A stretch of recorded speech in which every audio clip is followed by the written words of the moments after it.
Jeremias 24, versículo 7, que diz assim: Eu lhes darei um coração capaz de conhecer-me e de saber que eu sou o Senhor. Serão o meu povo e eu serei o seu Deus, pois eles se voltarão a mim de todo o coração. Deus, que o Senhor possa revelar, ó Deus, a porção da Tua palavra no nosso coração nessa manhã. Que Deus, que não seja eu a pregar, a falar, mas que seja o Teu Espírito Santo a falar através da minha boca, porque eu sei que sou nada diante do Senhor, mas também sei que em Ti eu posso transmitir uma palavra do Senhor para o coração da Tua igreja, e esse é o desejo do meu coração. Então, abra, Senhor, os corações, prepara, Deus, esse ambiente para receber aquilo que o Senhor já tem falado em meu coração e que o Senhor deseja falar ao coração da Tua igreja. Em nome de Jesus. Amém. A primeira parte desse texto, meus irmãos, fala: eu lhes darei um coração. Eu lhes darei um coração. Ezequiel 36, no versículo 26, fala assim: darei a vocês um coração novo e porei um espírito novo em vocês. Tirarei de vocês o coração de pedra e em troca darei um coração de carne. O Senhor está nos convidando, nesse primeiro momento, a entregar o nosso coração endurecido pela religiosidade, cauterizado com, a gente está acostumado com o movimento religioso. O Senhor não quer a nossa religiosidade, meus irmãos. E o Senhor está nos convidando e está falando: olha, eu quero dar a vocês um coração novo, um coração vivo. É isso que Ele está nos convidando. E o Senhor está pronto para nos avivar. Então prepara o coração, porque nessa manhã eu acredito que Deus vai mudar as nossas vidas. Seguindo um pouquinho mais no texto, ele fala: eu lhes darei um coração capaz de conhecer-me. Capaz de conhecer-me. Eu estava lendo o livro de Jó, esses últimos 10 dias, e eu achei interessante que lá no finalzinho Jó fala, Jó 42, versículo 5, fala: meus ouvidos já tinham ouvido a teu respeito, mas agora os meus olhos te viram. É interessante a gente pensar quem era Jó, Quem era Jó? E aí, meus irmãos, eu não vou falar a respeito de Jó, eu vou ler o que Deus falou a respeito de Jó. Ele fala assim, lá em Jó, no capítulo 1, fala que Jó era um homem irrepreensível, um homem íntegro, um homem temente a Deus e um homem que evitava o mal. Olha a qualidade desse homem. E ainda assim, nesse momento, ele olhava para trás e fala: Senhor, antes eu ouvia falar a seu respeito, mas agora os meus olhos te veem. Gente, isso é profundo demais, sabe? O que eu aprendo com isso? Que nós não podemos nos contentar com água na canela, se Deus está nos esperando na profundidade. Deus está nos esperando na profundidade. E tem gente que está ali, viveu com água na canela, uma pequena experiência e já está se sentindo o santo dos santos. Não, está bom de experiência, já valeu. Ei, igreja, desperta. Não vamos nos contentar com água na canela, porque Deus nos quer na profundidade. Deus nos quer trazer algo extraordinário. E nós precisamos imergir, nós precisamos sair da nossa zona de conforto e ir além, porque esse é o convite dele para nós. Teve uma vez, minha mãe, ela é uma anfitriã incrível, uma pessoa que tem o dom da hospitalidade, e ela e meu pai são pessoas assim, extraordinárias nesse sentido, invejáveis. E aí teve uma vez que minha mãe recebeu um casal de velhinhos, que conheceram a minha mãe quando ela era criança, no interior da Bahia. Então eles vieram para cá, e ela: não, vem aqui para minha casa, eu faço questão e tal. E aí recebeu esse casal de velhinhos, e eles passaram uns 10, 15 dias aqui na casa dela. E como uma família tradicional, o almoço de domingo na casa de mamãe funciona, que é uma beleza, E a gente foi para lá e almoçamos, compartilhamos a nossa história. E aí, depois do almoço, um tempinho, eu vi aquele senhorzinho se retirando. em silêncio, ele não falou nada, ele só pegou um banquinho, pegou uma Bíblia daquela bem batida de guerra, sabe, com a capa daquele jeito. Falei, essa Bíblia tem história. E ele pegou um banquinho, a Bíblia, e sentou lá num cantinho. E todo mundo estava conversando por ali e tal, e eu fiquei de longe, eu acho que só eu que percebi aquela cena. E eu fiquei olhando para ele, e aquele senhorzinho, ele colocou, sentou, ele começou a orar, aí daqui a pouco ele abriu a palavra e começou a ler. E aí eu vi a coisa mais marcante, uma das coisas mais marcantes que eu já vi na minha história de cristão. Aquele senhorzinho se derramava em lágrimas. Ele lia a palavra e chorava. E ele levantava aquela mãozinha assim, ó, trêmula, e orava, e agradecia ao Senhor por aquela palavra. Meus irmãos, aquele senhor, ele tinha no mínimo 80 anos. Ele não era pastor, ele nunca foi diácono, nunca foi obreiro, ele era simplesmente um cristão. E um cristão avivado. E ele não tinha aceitado a Jesus há pouco tempo. Ele sempre foi cristão. E aí eu fiquei assim, meu Deus, eu quero viver isso, sabe? Eu quero. Poxa, como pode eu aceitar Jesus há um tempo, aí eu venho na caminhada com o Senhor, vivi alguns momentos de estar aleluiado, fervoroso, e de repente eu me encontro numa zona de conforto, onde a tradição ela me é suficiente, e eu falo, não, eu quero viver isso. Sabe, ele não estava na igreja, não estava nos holofotes, não estava à vista de ninguém, mas ele tinha uma vida com Deus, e aquela vida com Deus me inspirou, meus irmãos. Eu falei, eu quero isso para a minha vida, sabe, eu quero viver esse movimento de evangelho, eu quero viver essa intimidade com o Senhor, sabe, eu não posso me contentar em vir à igreja e participar dos eventos e não ter uma vida com Deus, sabe? Então, aquilo marcou muito a minha jornada e eu falei, não, eu quero isso para a minha vida. E uma coisa que eu gostaria de compartilhar para os irmãos é, não viva das experiências dos outros. Nós não podemos viver das experiências dos outros, meus irmãos. Às vezes nós olhamos para o pastor e falamos, nossa, o pastor é incrível, hora de manhãzinha, o cara está sempre aleluiado, que bênção, e a gente compartilha da história do pastor, da vida de um irmão que a gente tem como referência, mas é isso? Deus está nos chamando para ser referência, sabe? Às vezes nós vamos estar em um lugar onde o nosso pastor nunca vai chegar, onde aquela pessoa que é referência para nós, nunca vai ter oportunidade de lá ser essa referência. Então Deus nos chama, meus irmãos, para sermos referência, e nós precisamos assumir a nossa posição. Continuando um pouquinho mais no texto, ele fala, eu lhes darei um coração capaz de conhecer-me e de saber que eu sou o Senhor. Eu sou o Senhor. Deuteronômios 4:39 fala, reconheçam isso hoje e ponham no coração que o Senhor é Deus em cima nos céus e embaixo da terra e não há nenhum outro. Só o Senhor é Deus, queridos. Nós precisamos compreender isso e quando nós entendemos, nós colocamos Ele no lugar que lhe é devido, o lugar número 1 em nossas vidas.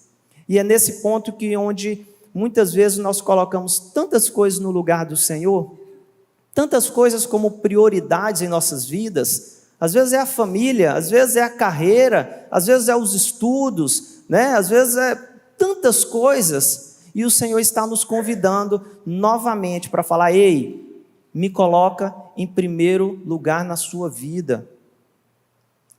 Meus irmãos, o Senhor, Ele não disputa posição em nossas vidas. O Senhor não disputa posição em nossas vidas. Ou Ele é o número 1, ou Ele não está em nós.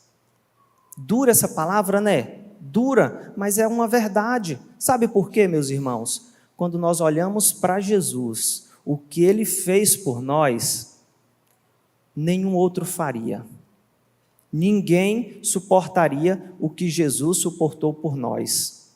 Jesus suportou a cruz mais pesada que já existiu, porque aquela cruz, ela carregava o peso dos nossos pecados. O pecado da humanidade estava naquela cruz.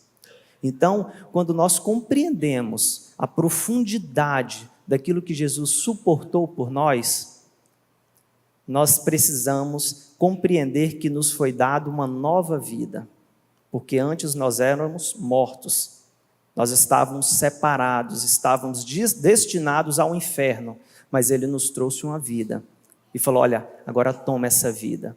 E o mínimo que nós podemos fazer é colocar Jesus em primeiro lugar e falar: Senhor, eu recebo essa vida com muita alegria e eu quero vivê-la para agradar o teu coração, porque foi por isso que Jesus morreu naquela cruz. Jesus nos convida, Jesus quer algo sério conosco, meus irmãos. Nós precisamos compreender isso. A Bíblia, ela nos ensina a buscar em primeiro lugar o reino dos céus. E é dessa forma que Deus quer que nós venhamos a assumir o nosso papel como cristão. E eu te pergunto, qual a posição que Deus tem tido na sua vida? Será que Ele está em primeiro lugar? Nós da área, eu sou contador, e nós da área, né, contábil, financeira, a gente costuma dizer que aquilo que está consumindo os maiores gastos da nossa receita, dos nossos rendimentos, é o que tem prioridade em nossas vidas. Então, se nós estamos gastando mais com lazer, né, com viagens, com passeio, não que isso não seja bom, mas se o nosso recurso está sendo tudo nisso, é porque a nossa prioridade tem sido desfrutar da nossa vida. Passear, viajar, novamente, não tem nada a ver. Isso é ótimo, é maravilhoso, é uma bênção, é um privilégio, mas nós precisamos entender onde está o nosso coração.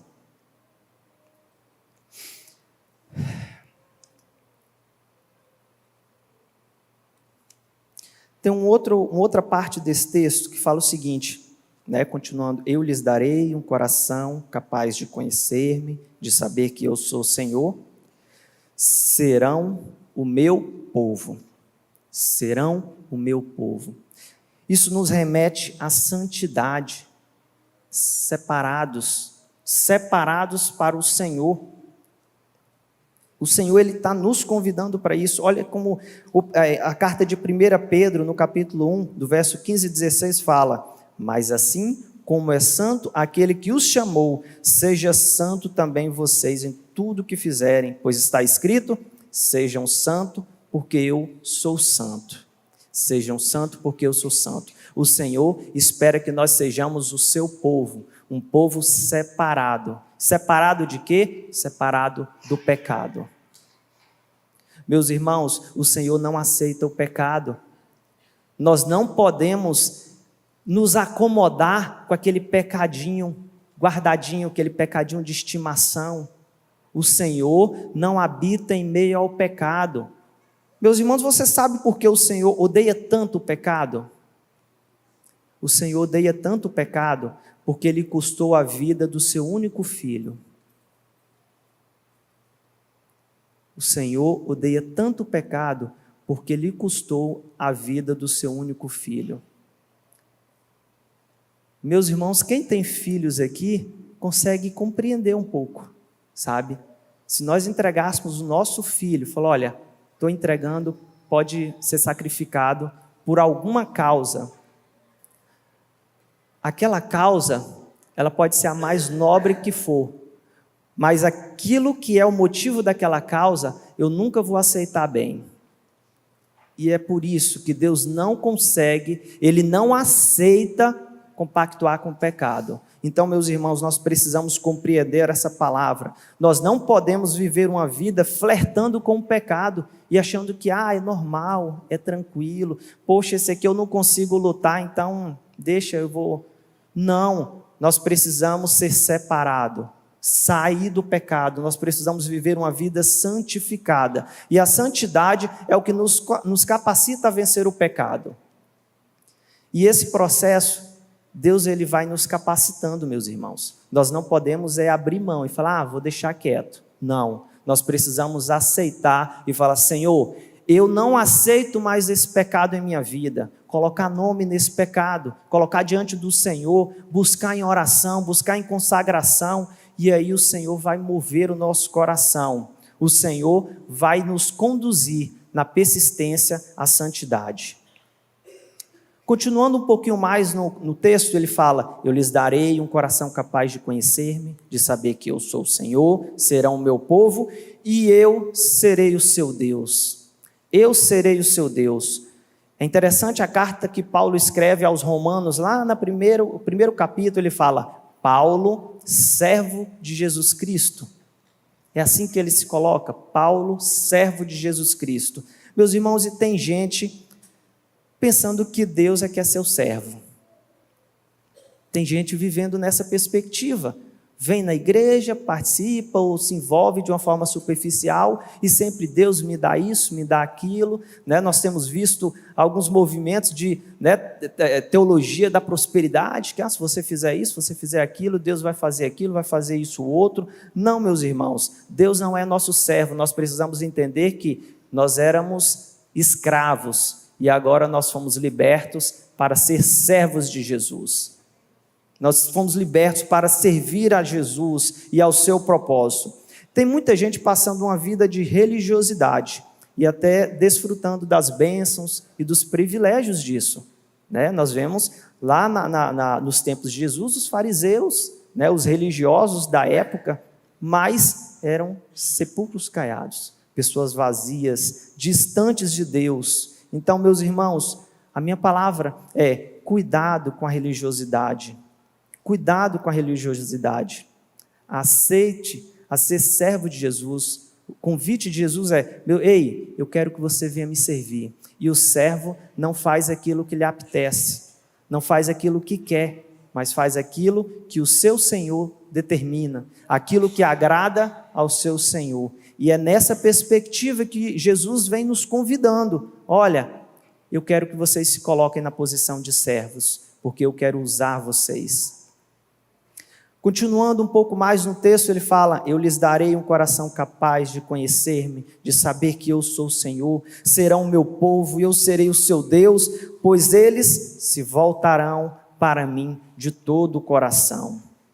E aqui eu compreendo a palavra do avivamento: voltar à vida, trazer de volta aquilo que estava morto, é trazer de volta, sabe? Meus irmãos, é natural que aquilo que tem vida gera vida. Aquilo que tem vida gera vida. E aí eu gostaria de incitar um pouco a mente de vocês questionando: você tem gerado vida? Como que você avalia a sua jornada cristã?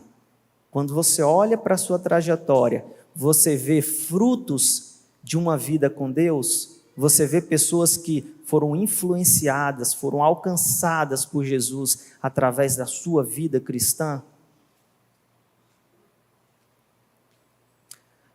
Bom, como eu comentei, nas últimas semanas nós estamos conversando nas células sobre avivamento. E teve uma das passagens que me chamou muito a atenção, que foi a história de um missionário chamado Jonatas Gofford.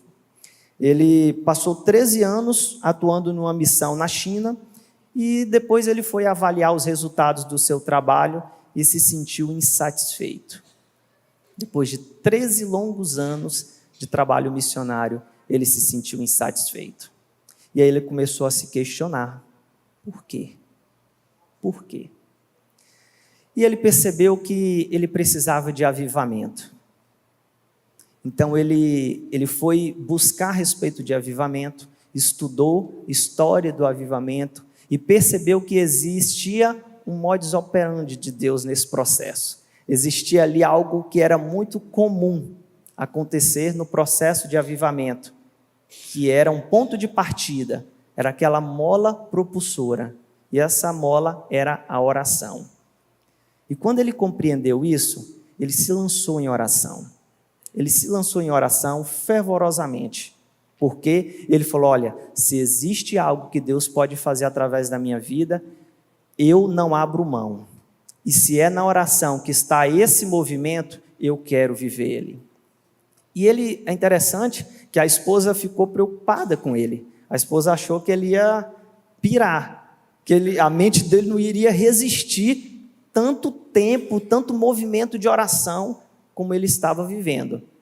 Mas, meus irmãos, para a glória de Deus, a mente dele não explodiu, ele não enlouqueceu, pelo contrário, depois de meses, de muita busca mesmo, ele viveu um movimento de Deus na vida dele. E em uma pregação, num parque, ele viu muitas pessoas compreendendo o chamado de Deus, e ele transformou a história daquele lugar.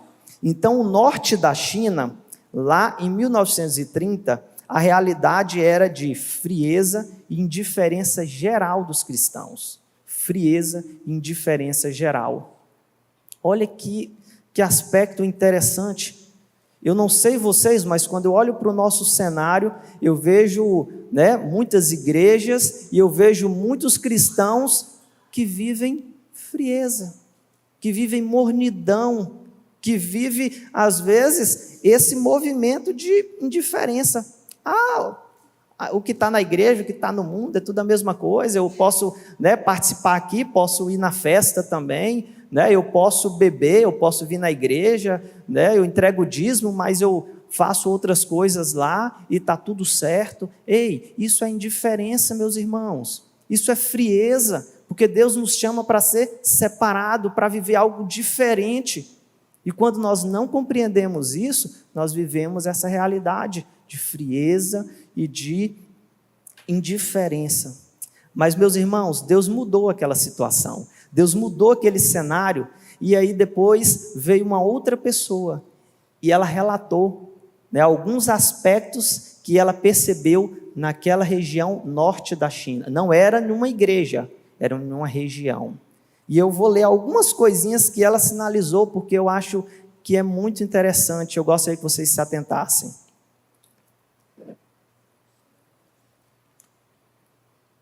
Ela fala que, eu fico imaginando, ela mandando uma mensagem, ou falando por telefone, vamos imaginar no telefone. Gente, deixa eu te falar aqui, vocês não estão entendendo. Você lembra aquele lugar que você via uma frieza, uma indiferença? Olha o que está acontecendo. O povo começou a orar. O povo se despertou para a oração de uma forma incrível. Meus irmãos, sabe o que está acontecendo? As pessoas estão se confessando. Estão confessando os seus pecados e abandonando os pecados. As pessoas falam lá na frente, vai na igreja e falam, olha, eu quero confessar um pecado. Ou, às vezes, não publicamente, mas diante de um irmão, de outro, fala, olha, eu estou com um pecado, então me ajuda em oração nisso aqui, porque a gente vai resolver.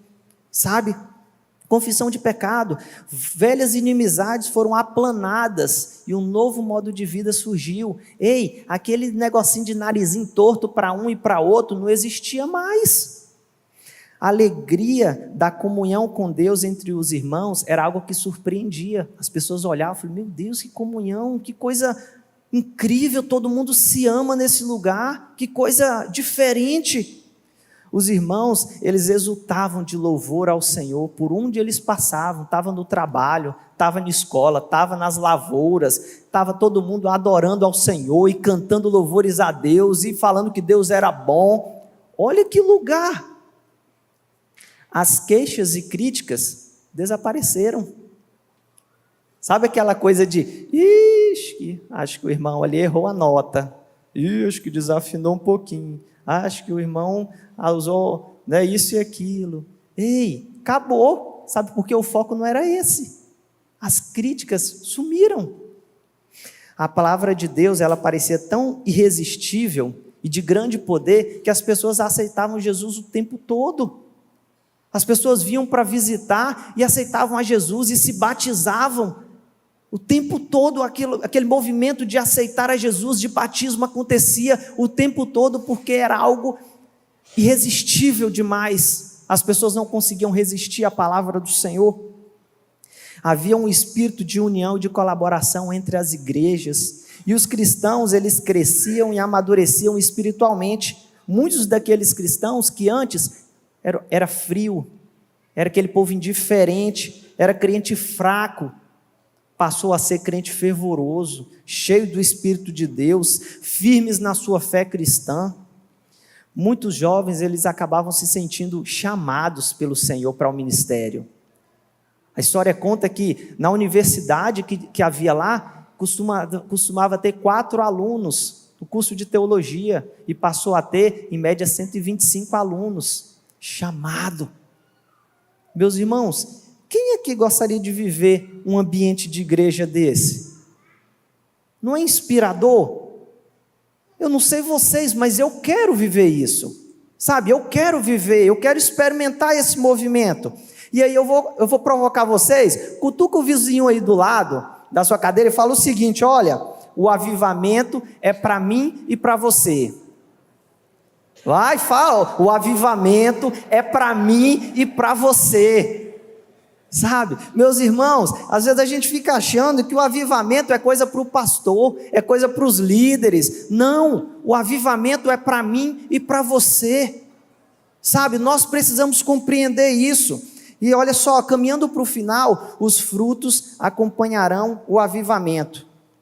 Deixa eu te falar uma coisa: um povo avivado pelo Senhor alcança os perdidos, muda a realidade e atrai a atmosfera do céu para a terra.